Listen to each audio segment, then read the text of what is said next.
혹시 기드온의 300용사에 대한 이야기를 잘 모르시는 분들이 간혹 있으실 수도 있어서 간략하게나마 소개하고자 합니다.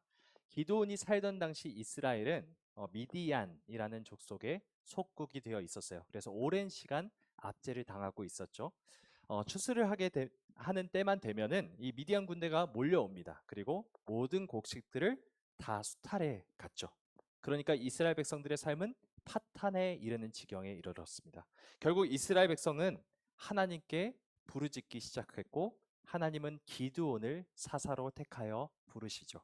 엄선된 300명의 이스라엘 군사들이 각각 손에 나팔과 횃불을 들고 횃불을 감춘 항아리를 들고 야간에 몰래 적진 깊숙이 이동을 합니다. 그림을 보시면 이 항아리를 깨트리고 나서 한번 그림을 보여주시겠습니까? 네, PPT가 준비가 안 돼 있나 봅니다.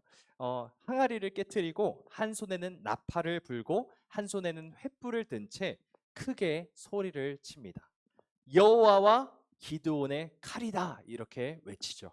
그랬더니 한밤중에 미디안 적군들이 혼비백산을 합니다.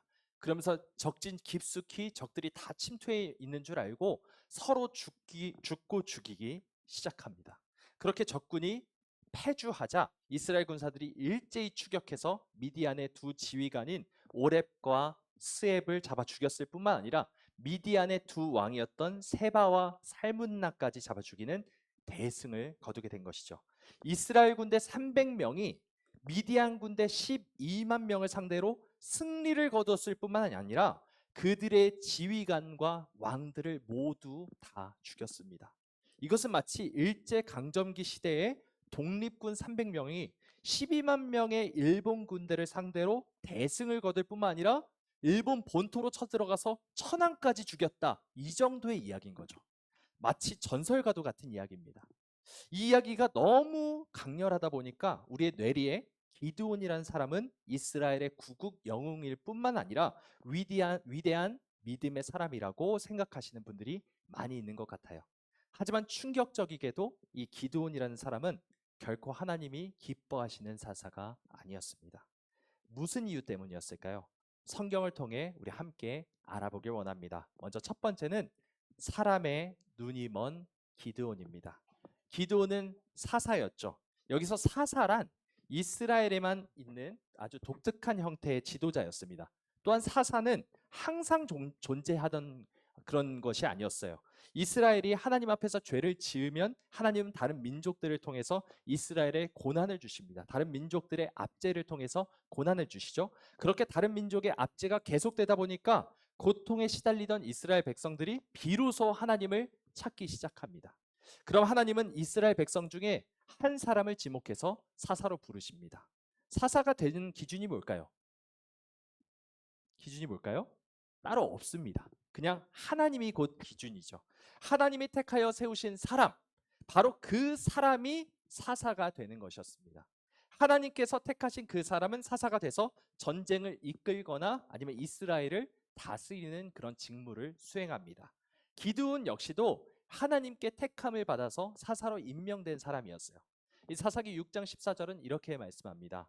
여호와께서 그를 향하여 이르시되 너는 가서 이 너의 힘으로 이스라엘을 미디안의 손에서 구원하라. 내가 너를 보낸 것이 아니냐 하시니라. 이렇게 말씀하죠.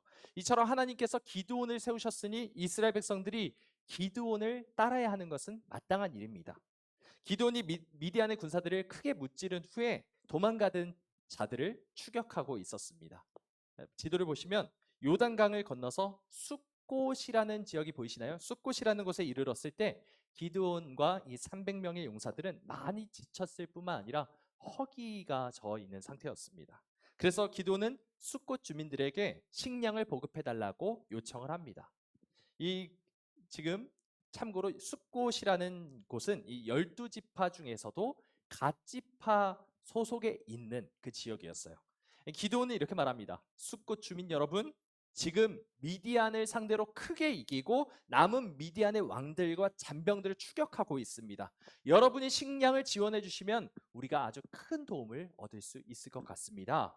하지만 그때 이 숫곳 주민들이 뭐라고 대답하는지 아십니까? 한번 세번역 성경으로 이렇게 한번 읽어볼까요? 같이 읽겠습니다. 시작. 이 말은 듣는 숫곳의 지도자들은 우리를 보고 당신의 군대에게 빵을 주라니 세바와 살문나가 당신의 소나기에 들기라도 하였다는 말이요 하고 비아냥거렸다 라고 말하죠. 그들은 사사로서의 기드온의 권위를 완전히 무시하고 있었습니다. 아니 사실 그들은 기드온을 사사로 세우신 하나님을 무시하고 있는 것이었죠. 하지만 이뿐만이 아닙니다. 기드온이 지금 누구랑 싸우고 있죠? 싸움의 상대가 누구입니까? 이스라엘 전체를 오랫동안 수탈로 힘들게 만들었던 미디안의 족속들과 싸우고 있는 중이었죠. 그러니까 미디안 족속은 기드온에게 했던 것처럼 이 갓지파 소속의 이 숫곳 주민들에게도 똑같은 일을 했다는 것이죠. 매년 추수 때마다 나타나서 그 모든 식량들을 모조리 빼앗아 갔던 사람들이 미디안 족속들이었습니다.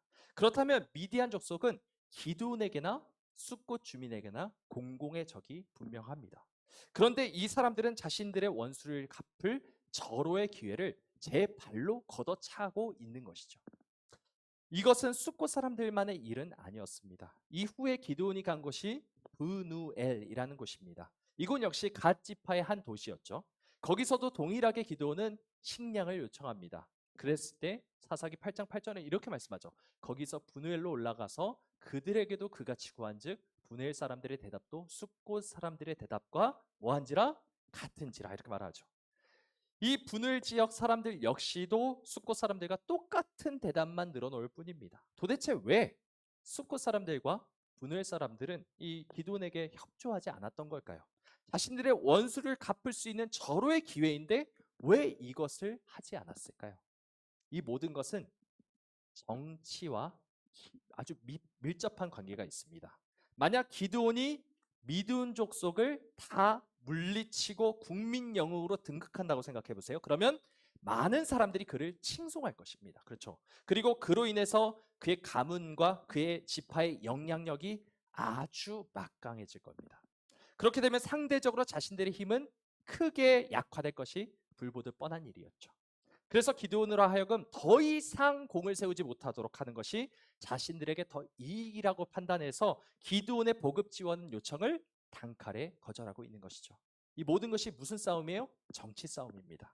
다시 말해서 이 중에 누가 더 많은 사람들의 지지를 받을 것이냐 하는 그 파워 게임을 하고 있는 것이죠. 숫곳 사람들과 분을 사람들은 이방인이 아닙니다. 이방 족속이 아니에요. 이스라엘 백성입니다. 하지만 이들은 하나님의 뜻에는 전혀 관심이 없었죠. 그저 그들은 사람들을 등에 힘입어 자신들의 세력을 키우는 것에만 혈안이 되어 있었습니다. 미디안에 의해서 고통받을 때 이들은 분명 하나님의 이름을 부르짖으면서 제발 도와달라고 간구했을 것입니다. 하지만 그 기도가 기도를 통해서 응답되자마자 그러니까 이제 좀 살만해졌구나 라고 생각이 들자마자 뭐를 하고 있는 거예요? 인간적인 방법을 동원해서 자기 살 궁리만 하고 있는 것이죠. 숫곳 사람들과 분엘 사람들이 기드온에게 이렇게 대답했을 때 기드온이 어떻게 반응했을까요? 노발대발하며 원한을 품습니다. 내가 전쟁에서 이기고 돌아오면 내가 미디안의 왕 세바와 살문나를 죽이고 나면 너희들도 반드시 처단하리라. 이렇게 스스로 맹세까지 합니다. 그리고 실제로 기드온은 그 맹세를 실행에 옮기죠.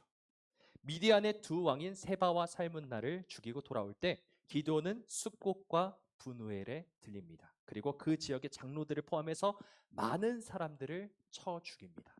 이스라엘을 구원하라고 세우신 여호와의 칼인 기드온이 지금 이스라엘 백성의 피를 흘리는데 휘둘러지고 있는 것이죠. 이것이 과연 정의의 칼날일까요? 그렇지 않습니다. 이 칼은 개인적인 보복의 칼, 복수의 칼이었습니다. 그리고 그들의 죄명이 뭐였을까요? 숫곳과 분우엘의 죄명이 괘씸죄입니다. 괘씸죄. 숫곳과 분우엘 사람들이 기드온을 대적해서 싸운 것이 아니죠. 그리고 발을 묶어서 미디안의 패잔병들을 더 멀리 도망가라고 도운 것도 아니었습니다. 그냥 기드온이 요청한 식량 지원 요청을 거절했을 뿐이죠. 그런데 기드온은 그들이 저지른 죄보다 훨씬 더 무거운 대가를 치르게 하고 있습니다. 자기 스스로 뭐가 된 거예요? 재판장이 되어서 그들을 자기 뜻대로 처단하고 있는 것이죠. 선과 악을 분별하는 기준이 누구입니까? 지금 기드온 자신입니다. 그런데 참 아이러니한 것은 기드온 역시도 습곡과 분노의 사람들과 똑같은 짓을 저질렀다는 것이죠. 기드온이 미디안의 군사들을 상대로 야간에 기습을 했을 무렵으로 다시 한번 돌아봐 볼까요? 항아리를 깨뜨리고 나팔을 불자 미디안 군사들이 혼비백산하면서 서로 죽고 죽이는 난리가 나는 그 장면입니다. 그렇게 미디안의 군사들이 자멸하자 미디안의 두 지휘관인 오렙과 스앱이 달아나기 시작합니다. 기드온이 추격을 하지만 잡기가 그다지 쉽지가 않아요. 하는 수 없이 기드온은 어디에다가 도움을 요청하냐면 에브라임 지파에 도움을 요청합니다.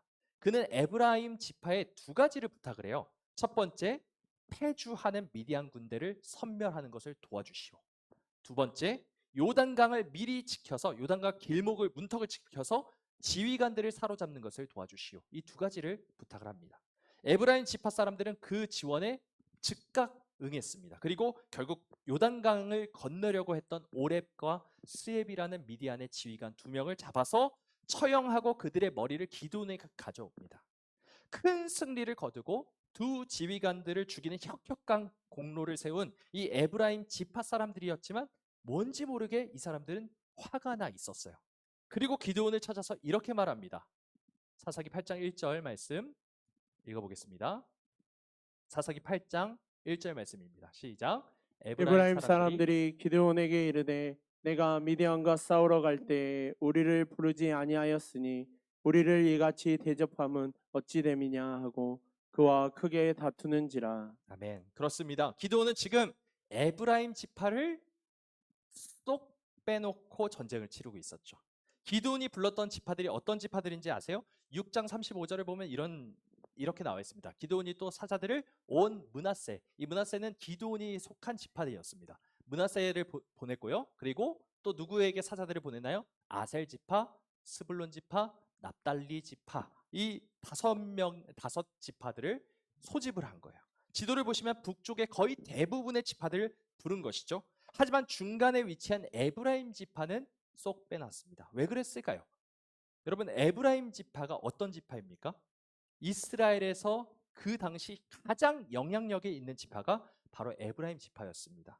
그것도 그럴 것이 모세의 후계자이자 가나안 땅 정복 전쟁을 대승으로 아주 성공리에 마친 이 위대한 지도자 여호수아, 이 여호수아가 바로 에브라임 지파 출신입니다.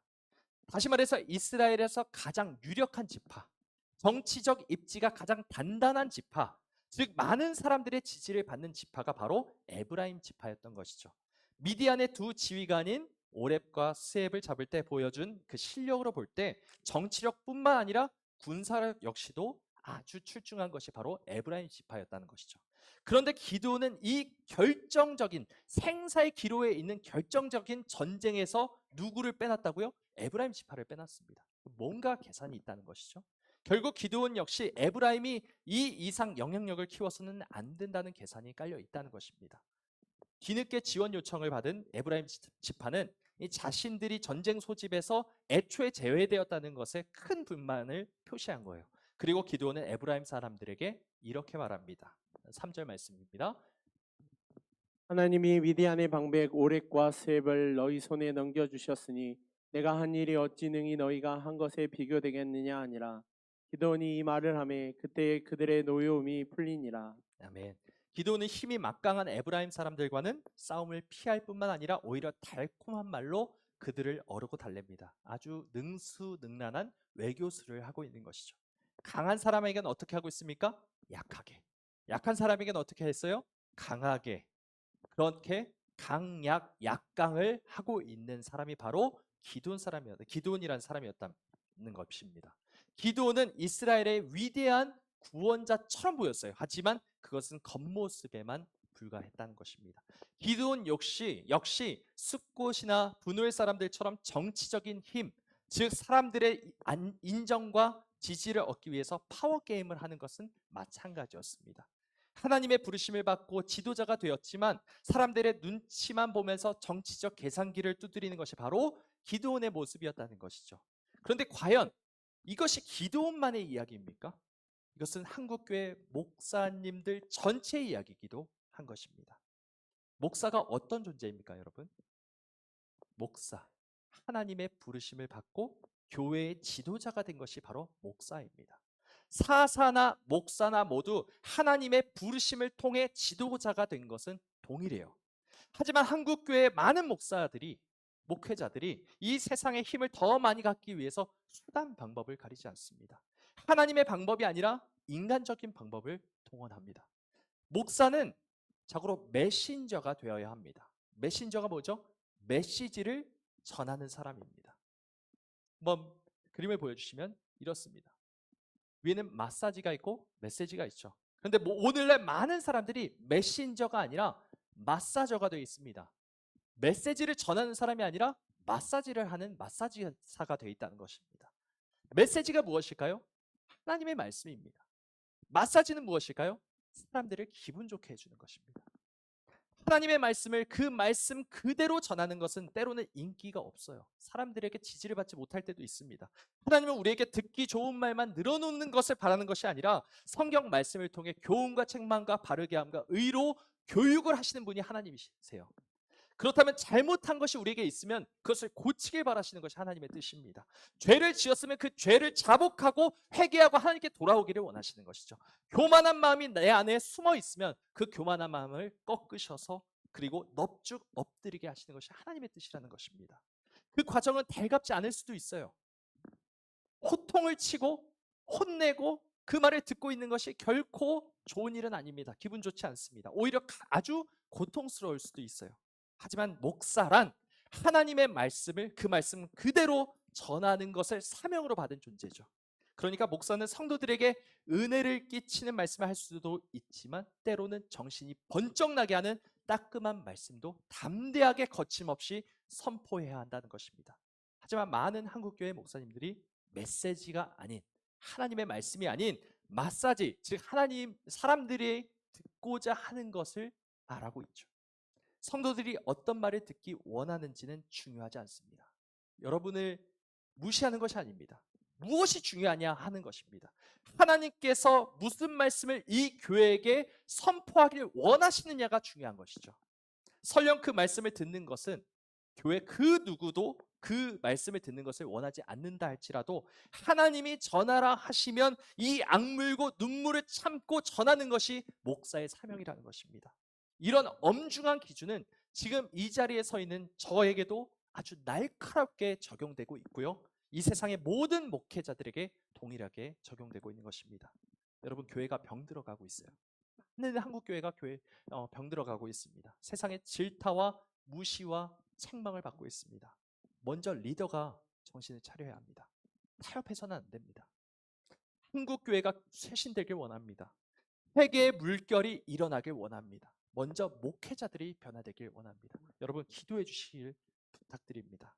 우리 모두가, 더더욱 저와 여러분 모두가 마음을 합하여 하나님께 부르짖으며 우리 한국교회 목회자들을 위해, 온 열방의 목회자들을 위해서 기도하는 저와 여러분 모두가 되길 원합니다. 우리 두 번째 함께 살펴볼까요? 시작. 돈의 눈먼 기드온.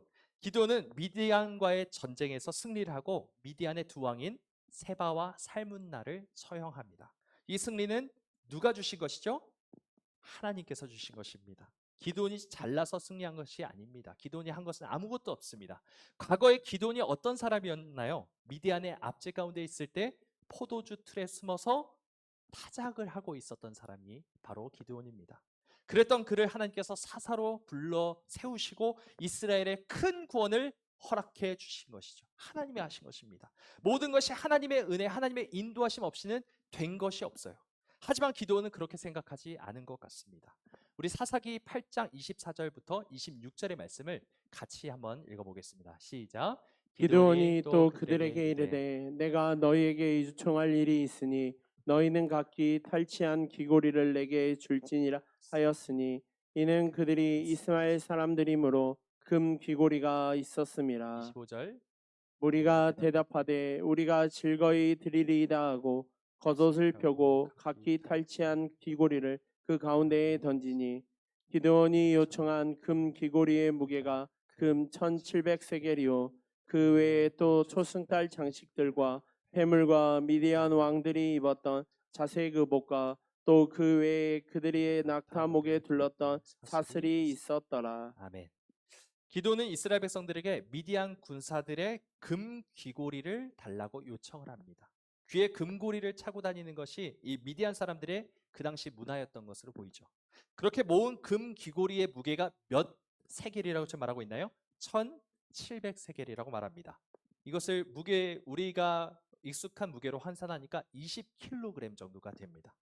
현재 금 2g의 시세가 22만 원이라고 해요. 그러니까 20kg은 몇 배죠? 10,000배입니다. 10,000배. 그러니까 얼마 정도 되죠? 22억 정도인 거죠. 기도는 지금 20kg 정도의 금 귀고리를 전리품으로 챙겼을 뿐만 아니라 그 외에 수많은 보물도 함께 덤으로 챙깁니다. 하나님이 세우신 이스라엘의 사사가 이스라엘 백성들한테 이렇게 말하고 있는 거죠. 너희들이 가진 전리품 중에 금 귀고리는 다 나한테 줘. 이러고 있는 것입니다. 뭐 목숨 걸고 싸웠으니까 그 정도는 줘도 되는 것 아니냐 이렇게 생각하시는 분 계실까요? 창세기 14장에 나오는 아브라함의 모습과 한번 비교를 해보겠습니다. 소돔에 살던 조카 롯을 구출하기 위해서 전쟁에 나섰던 이 아브라함은 하나님의 은혜로 인해서 대승을 거두고 소돔에 살던 조카 롯뿐만 아니라 소돔의 모든 백성들과 그들이 빼앗았던 모든 재물들을 다 되찾아서 옵니다. 돌아오는 길에 어디 숨어있던 소돔 왕이 갑자기 나타나요. 그리고 아브라함에게 이렇게 대뜸 말합니다. 전리품은 가져도 좋습니다. 하지만 소돔의 백성들은 다시 나에게 돌려보내십시오. 이렇게 말을 하죠. 그 말은 들은 이 아브라함이 이렇게 대답을 합니다. 저는 당신의 것이라면 아무것도 가지지 않겠습니다.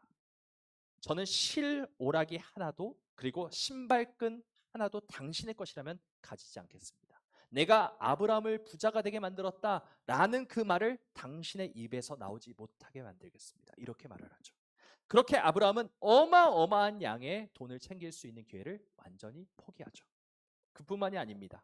승전하고 돌아오는 길에 이 아브라함 앞에 이 소돔왕 말고 또 다른 왕이 나타났어요. 그 왕의 이름은 바로 살렘 왕 멜기세덱이라는 사람이었습니다. 그는 왕이자 동시에 하나님의 제사장이라고 소개가 되고 있죠. 멜기세덱이 아브라함에게 서서 이렇게 말씀합니다. 한번 볼까요? 너희 대적을 내 손에 붙이신 지극히 높으신 누구요? 하나님을 찬송할지로다. 그렇게 하니까 아브라함이 그 얻은 것에서 10분의 1을 멜기세덱에게 줍니다. 멜기세덱은 이 모든 승리가 아브라함이 거둔 승리가 누구에 의해 되어졌다라고 말하고 있나요? 하나님에 의해 지극히 높으신 하나님으로 인해 가능했다는 것을 아브라함으로 하여금 다시 한번 상기시키고 있습니다. 그러면서 지극히 높으신 하나님을 뭐하라? 찬송할지로다 이렇게 말을 하고 있죠.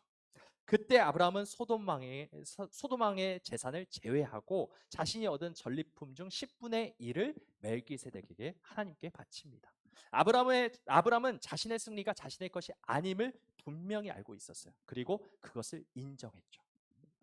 그래서 하나님께 전리품 가운데 10배, 10의 1조를 드린 것입니다. 여기서 중요한 포인트가 하나가 있어요. 멜기세덱이 하나님을 지극히 높으신 하나님을 뭐 할지로다? 찬송할지로다 라고 했을 때 아브라함이 찬양을 했나요? 전능하신 하나님 이렇게 찬양을 했나요? 그렇지 않습니다. 뭘 했죠? 11조를 드립니다. 찬송이 무엇입니까? 그냥 노래를 부르는 것이 찬송일까요? 그렇지 않습니다. 찬송은 나 자신을 낮추고 누구를 높여드리는 거예요? 하나님을 높여드리는 것입니다. 찬송은 내 몫을 포기하고 하나님의 몫을 주장하는 것이 찬송입니다. 혹시 유튜브에서 이런 썸네일의 영상들을 보셨나요? 돈 버는 방법, 부자가 되는 방법 이런 검색어를 치면 정말 무수히도 많은 영상이 검색이 됩니다. 돈을 벌기 위해 목숨을 거는 것 이것이 바로 우리가 사는 세상의 모습이죠. 많은 사람들이 돈이라면 자기 영혼까지도 팔려고 하고 있어요. 자기의 시간, 자기의 모든 에너지를 다 팔아서 돈 버는 데만 쓰고 있어요. 그 돈 다 없어질 텐데 언젠가. 그런데 성경은 말합니다. 돈에 집중하는 그 깊은 내면에는 하나님이 아니라 나 자신을 높이고자 하는 본능이 숨어 있다고요. 돈을 내려놓는다는 것이 곧 하나님을 섬기는 행위 그 자체는 아닙니다. 하지만 하나님을 온전히 섬기려면 돈을 내려놓아야 해요. 찬송이란 내 것을 내려놓는 것입니다. 내 몫을 주장하는 것을 그만두고 이 모든 것이 하나님의 소유임을, 이 모든 것이 하나님으로 인해 되어졌다는 것을 다시 한번 선포하는 것이 바로 찬송입니다. 이것이 바로 예배이며 찬송입니다. 지금 저와 여러분이 이 자리에 앉아서 예배를 드리는 것도 그러한 마음으로 드려야 하는 것이죠. 그것이 그리스도인이 해야 할 마땅한 행동이라는 것입니다. 그래서 마태복음 6장 24절은 이렇게 말합니다. 함께 읽어볼까요? 시작. 너희가 하나님과 재물을 겸하여 섬기지 못하느니라. 아멘. 우리 세 번째, 우리 마지막 세 번째 함께 읽어보겠습니다. 시작. 왕의 눈먼 기드온. 영웅적인 승리를 거둔 기드온, 이 개성 장군이 되어서 돌아온 기드온을 이스라엘 백성들이 왕으로 추대하려고 합니다. 그때 기드온이 어떻게 반응했을까요? 8장 22절 23절은 이렇게 말씀합니다. 그때 이스라엘 사람들이 기드온에게 이르되 당신이 우리를 미디안의 손에서 구원하셨으니 당신과 당신의 아들과 당신의 손자가 우리를 다스리소서 하는지라. 기드온이 그들에게 이르되 내가 너희를 다스리지 아니하겠고 나의 아들도 너희를 다스리지 아니할 것이요 여호와께서 너희를 다스리시리라 하니라. 아멘. 아니 목사님 이거 보세요. 지금 23절 보세요. 기드온이 무슨 나쁜 사람입니까? 여호와께서 너희를 다스리라. 내가 다스리지 않겠고 나의 자손도 다스리지 않고 여호와께서 너희를 다스리리라. 이런 아름답고 은혜로운 고백을 하는 사람이 무슨 왕의 눈을 멀었습니까? 라고 반문하실지 모르겠습니다. 하지만 조금 더 천천히 드려볼까요? 한번 26절과 27절을 보겠습니다. 26절, 27절입니다. 기드온이 요청한 금 귀고리의 무게가 금 1700세겔이에요. 아까 읽었죠? 그래서 쭉 하면서 사슬이 있었더라 한 다음에 27절에 뭐라고 말하냐면 기드온이 그 금으로 에봇 하나를 만들어 자기의 성읍 오브라에 두었더니 온 이스라엘이 그것을 음란하게 위함으로 그것이 기드온과 그의 집에 올무가 되니라 라고 말씀합니다. 기드온은 이스라엘 백성들에게 받은 전리품들, 즉 금 귀고리를 모아 녹인 다음에 뭘 만들어요? 에봇을 만듭니다. 에봇이 뭘까요? 대제사장들이 입는 옷입니다. 대제사장이 입는 옷. 이 왼쪽에 하얀색 의복은 일반 제사장의 의복이고요. 오른쪽 의복은 대제사장이 입는 의복입니다. 그 중에서도 에봇은 바로 이것이죠. 이 지금 동그라미에 나와 있는 이 가운데 있는 보석은 흉패고요. 흉패 그 겉에 입는 색이 아주 오색 빛깔로 되어 있는 것이 바로 에봇입니다. 그런데 지금 자신이 전쟁에서 이겨서 얻은 금으로 뭘 만들어요? 에봇을 만들어서 자기의 성에 두었다는 것. 이것은 무엇을 의미하겠습니까? 내가 곧 대제사장이요 라는 것을 상징하는 행동이었다는 것입니다. 그 당시 이스라엘은 인간 왕이 없었어요. 왕이 다스리는 왕정 체제가 아니라 이 하나님이 다스리시는 신정 국가였기 때문입니다. 그래서 하나님께서 출애굽기에서 이스라엘이라는 나라의 정체성을 뭐라고 말하냐면 제사장 나라라고 말을 하죠. 그러니까 이스라엘에서 대제사장은 곧 왕이나 다를 바가 없는 존재였다는 것입니다. 27절을 보시면 온 이스라엘이 그것을 음란하게 위함으로 라고 기록하고 있죠. 이 성경에서 음란하다라는 말은 하나님이 아닌 우상을 섬길 때 주로 쓰는 그 관용적인 표현이기도 하죠. 그러니까 기드온이 만든 그 금 에봇은 결국 우상이 되어버리기까지 한 것입니다. 마치 북이스라엘의 왕 여로보암이 금송아지 우상 2개를 만든 후에 베델과 단에 하나씩 두었던 그 장면이 생각나는 장면이죠. 열왕기상 12장에 이렇게 말씀합니다. 이에 계획하고 두 금송아지를 만들고 우리에게 말하기를 너희가 다시는 예루살렘에 올라갈 것이 없도다. 이스라엘아 이는 너희를 애굽 땅에서 인도하여 올린 너희의 신들이라 하고 하나는 베델에 두고 하나는 단에 둔지라. 이 일이 죄가 되었으니 이는 백성들이 단까지 가서 그 하나에게 경배함이더라. 기드온은 자신의 왕위를 위해 뭘 만들어요? 금 에봇을 만듭니다. 여로보암은 자기의 왕위를 위해 뭘 만듭니까? 금송아지를 만들죠. 그리고 그것이 이스라엘의 죄가 되고 하나님 앞에서 음란한 것이 되어버립니다. 기드온의 죄는 이뿐만이 아니죠. 30절과 31절 말씀은 이렇게 말합니다. 기드온의 뭐가 많음으로? 아내가 많음으로. 그의 몸에서 낳은 아들이 몇 명입니까? 70명이나 됐습니다. 그리고 첩도 있었어요. 그래서 그 아들이 낳음으로 그 이름을 아비멜렉이라 하였더라 라고 말하죠. 기드온에게 뭐가 많았다고요? 아내가 많았다고요. 분명 신명기 17장에서 하나님은 왕의 규례를 주시면서 아내를 많이 갖지 마라. 왕은 자고로 아내를 많이 가지면 안 된다라는 말을 하셨습니다. 그랬건만 기드온은 지금 이스라엘의 왕도 아니면서 그 주변 국가의 왕들처럼 똑같이 아내를 많이 두고 있는 모습을 보게 됩니다. 그리고 아들만 70명을 낳았죠. 딸까지 포함하면 150명은 훌쩍 넘을 것이라고 예상해 볼 수 있을 것 같습니다. 게다가 31절을 다시 한번 보실까요? 세겜에 기드온의 첩이 있는데 그 아들의 이름이 뭡니까? 아비멜렉입니다. 여러분, 아비멜렉은 창세기에 주로 나오는 이름이죠. 그런데 히브리 사람에게, 이스라엘 사람들에게 쓰는 표현이 아니라 블레셋 왕의 호칭입니다. 칭호입니다. 그런데 블레셋 사람이 아니라 이스라엘 사람이었던 기드온이 자신의 아들의 이름을 뭐라고 지었다고요? 아비멜렉이라고 지었습니다. 이것은 의도가 너무너무 명백합니다. 자, 아비멜렉의 뜻을 한번 보실까요? 아비멜레크입니다. 나의 아버지는 뭐다? 자기 아들에게 이렇게 지어놓고 아들이 뭐라고 말하는 거예요? 나의 아버지는 왕이다. 결국 이렇게 암시적으로 자기가 왕이라는 것을 드러내고 있는 것이죠. 자신을 왕으로 추대하려는 이스라엘 백성들에게 나나 내 아들이 아니라 여호와께서 너희를 다스리리라 라고 입으로는 그렇게 말을 했지만 그의 내면 깊은 곳에서는 왕에 대한 야망이 흉측한 모습으로 또아리 틀고 있었다는 것입니다. 여러분, 우상 숭배의 본질은 내가 스스로 왕이 되려는 것이죠. 다른 사람을 섬기기보다 다른 사람에게 섬김 받기를 원하는 것이 바로 왕이 되려는 행동입니다. 가정에서도, 교회에서도, 직장에서도 우리는 혹시 대접받으려고만 하고 있지는 않습니까? 나 자신 한번 돌아보십시오. 내 안에는 혹시 기드온과 같이 은근히 섬김 받기만을 원하고 있지는 않습니까? 왕이신 예수님은 그 당시 노예들 중에서도 가장 하찮은 노예가 하는 일을 하셨죠. 뭐였죠? 발 씻겨주는 일입니다. 그것도 자신을 스승님, 스승님 라삐어라고 부르는 제자들의 발을 씻겨주십니다.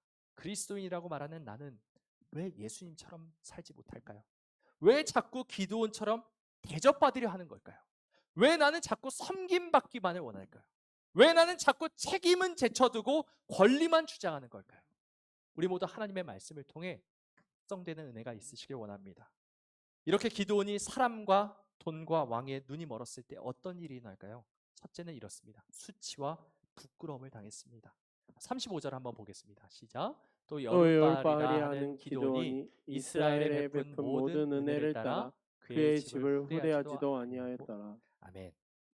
분명 기드온은 위대한 업적을 남긴 것은 사실입니다. 그 업적이 무엇이었죠? 미디안의 압제에서 이스라엘을 건져내고 40년간 이스라엘이 평안할 수 있도록 한 것입니다. 하지만 기드온의 자손들은 기드온을 지금 후대하지도 않았다라고 말하죠. 기드온의 자손들은 기드온을 인정하지 않았습니다. 인정할 수가 없었죠. 결국 기드온의 명예는 땅에 떨어집니다. 수치와 부끄러움을 당하게 되었습니다. 인기를 취하려 했고요. 돈을 취하려 했고요. 섬김을 받으려고 하는 자는 그 자를 인정하지 않는 것은 하나님뿐만이 아니라는 것입니다. 사람들도 다 압니다. 여러분들도 다 알죠. 누가 진짜인지, 누가 하나님의 사람인지, 누가 과연 신실한 사람인지 결국 시간이 지나 보면, 돌아보면 다 밝혀지게 되어 있습니다. 우리 모두 하나님이 인정하시는, 그리고 사람에게 인정받는 참된 그리스도인들 모두가 되시길 원합니다. 두 번째, 가정이 무너집니다. 27절 하반절은 이렇게 말합니다. 온 이스라엘이 그것을 음란하기 위함으로 그것이 기드온과 그의 뭐에? 집의 올무가 되니라. 여러분, 올무가 뭐였죠? 전에 보여드린 적이 있죠. 바로 이것입니다. 올무는 한번 걸리면 그 부위를 꽉 조여옵니다. 동물이 올무에서 벗어나려고 몸부림을 치면 칠수록 그 올무는 그 부위를 더 세게 조여오죠. 그렇게 그 부위가 서서히 괴사하기 시작하고 동물은 고통의 몸서리를 치다가 탈진하여 죽게 되는 것. 이것이 아주 무서운 올무의 역할입니다.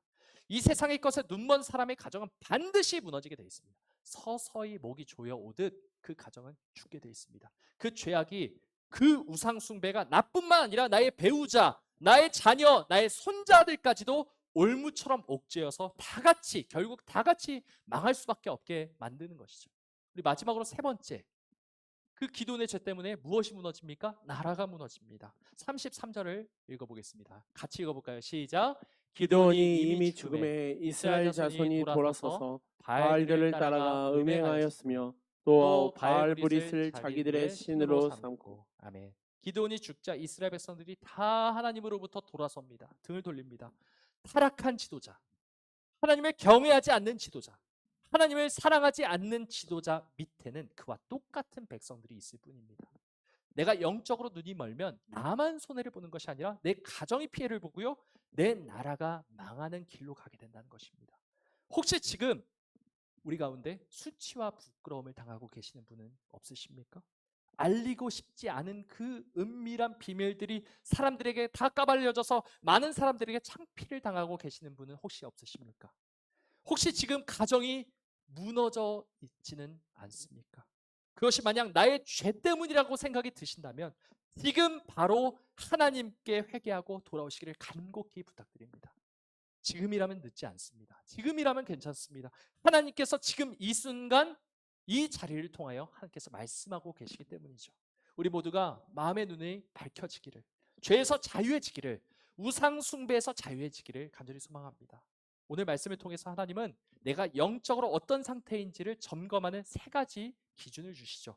첫 번째, 사람의 눈이 멀지는 않았는지, 돈의 눈이 멀지는 않았는지, 왕위에, 인정에, 섬김 받는 것에 눈이 멀지는 않았는지, 우리 모두 이 엄격한 기준 앞에 스스로를 점검하기를 원합니다.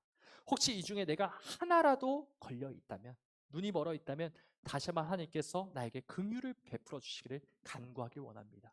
나의 눈을 열어 주의 율법에서 놀라운 것을 보게 하소서. 헛된 것에 눈 멀지 않게 하시고 보이지 않는 영원한 것, 하나님의 아름다우심과 놀라우심을 보는 저와 여러분 모두가 되시기를 주님의 이름으로 간절히 소망합니다.